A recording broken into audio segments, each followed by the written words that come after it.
ಬಗ್ಗೆ ತಿಳ್ಕೊಳ್ಳೋಣ. ರು ಸ್ವರ ಚಿಹ್ನೆ.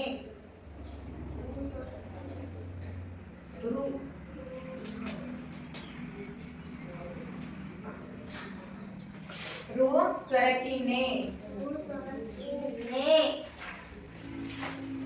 ರು ಸ್ವರ ಚಿಹ್ನೆಗೆ ನಾವು ಏನಂತ ಕರಿತೀವಿ ಅಂದ್ರೆ ಒಟ್ಟ ಸುಳಿ. ಅದು ಹೆಂಗಿರ್ತೈತಿ ರು ಒತ್ತಕ್ಷರ? ರು ಸ್ವರ ಚಿಹ್ನೆ ಹೆಂಗ ಒಟ್ಟ ಸುಳಿ.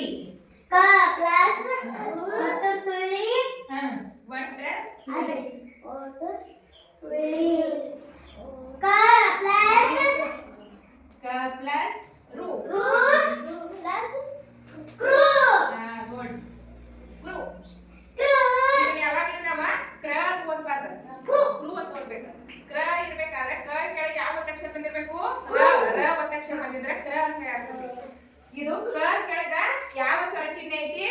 ರು ಸ್ವರ ಚಿಹ್ನೆ ಐತಿ. ರು ಅಂತ ಓದ್ಬೇಕಿದ್ರು. ಹೆಂಗ್ ಓದ್ಬೇಕು?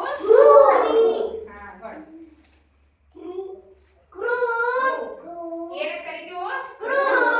ರು ಸ್ವರ ಚಿಹ್ನೆಗೆ ಏನಂತ ಕರಿತೀವಿ? ಒಟ್ಟ ಸುಳಿ.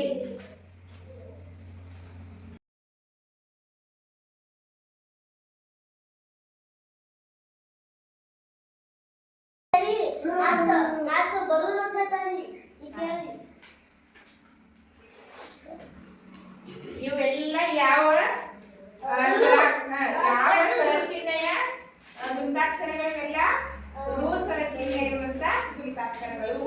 ಇಲ್ಲಿವರೆಗೆ ಅದಿಂದ ಹೂವರೆಗೆ ನೀವು ಗುಣಿತಾಕ್ಷರ ಸ್ವರ ಚಿಹ್ನೆಗಳ ಪರಿಚಯಗಳಾಗಿ ಇದ ರು ಸ್ವರ ಚಿಹ್ನೆ. ರು ಸ್ವರ ಚಿಹ್ನೆ ಹೆಂಗಿರ್ತೈತೆ ಈ ತರ ಇರ್ತೈತಿ. ಇದು ಯಾವ ತರ ಉಚ್ಚಾರ ಮಾಡ್ಬೇಕು? ಕ ಕೆಳಗ ರು ಸ್ವರ ಚಿಹ್ನೆ ಇತ್ತಂದ್ರ ಗುರು ಅಂತ ಓದ್ಬೇಕಿದ. ಯಾವ ತರ ಓದ್ಬೇಕು? ಇದು ಈ ತರ ಓದ್ಬೇಕು. ಈಗ ರು ಸ್ವರ ಚಿಹ್ನೆ ಇರುವಂತ ಕೆಲವೊಂದ ಪದಗಳನ್ನ ನೋಡೋಣ. ಗೃಹ.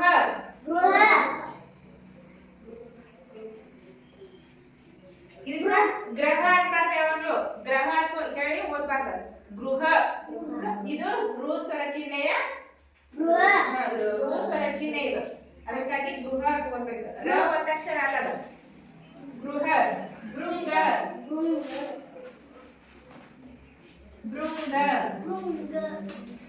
ವೃಷಭ. ವೃಷಭ.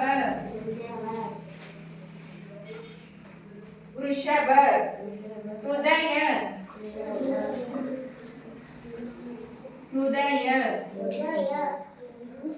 ಬೃಂದಾವನ.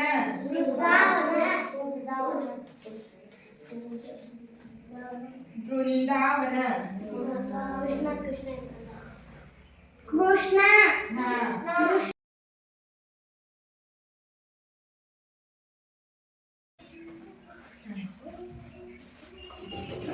ಇದು ಯಾವ ಸ್ವರ ಚಿಹ್ನೆ? ರು ಸ್ವರ ಚಿಹ್ನೆ. ರು ಸ್ವರ ಚಿಹ್ನೆಗೆ ಏನಂತ ಕರಿತೀವಿ? ರು ಸ್ವರ ಚಿಹ್ನೆ. ಒಟ್ಟು ಸುಳಿ. ಕ ಪ್ಲಸ್ ರು.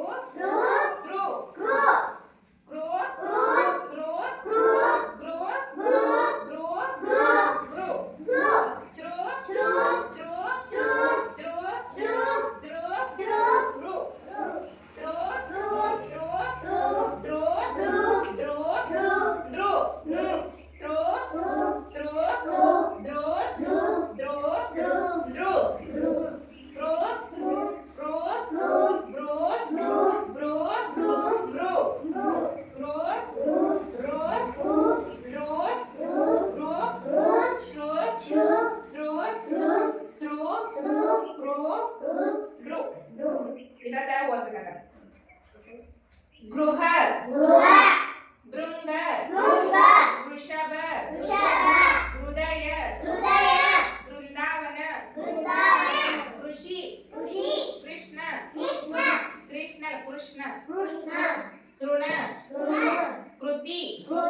ಶ್ರುತಿ. ಧೃತಿ. ತೃತೀಯ. ಸೃಜನ. ಸೃಷ್ಟಿ. ತೃಪ್ತಿ. ವೃದ್ಧ. ದೃಢ. ಮೃಡ. ಕೃಪಣ. ವೃಷಭ. ತಿಳಿತಲ್ಲ ಯಾವ ತರ ಓದ್ಬೇಕು ಈಗ ಇದಕ್ಕ ಏನ್ ವ್ಯತ್ಯಾಸ ಯಾರು ಹೇಳ್ತೀರಿ ಇದೇನು ಯಾರು ಹೇಳ್ತೀರಿ ಇದು ಇದು ಶ್ರ ಇದು ಶ್ರ ಇದು ಶ್ರು ಇಷ್ಟ ವ್ಯತ್ಯಾಸ ತಿಳಿತು ಅಸ್ವರ ಚಿಹ್ನೆ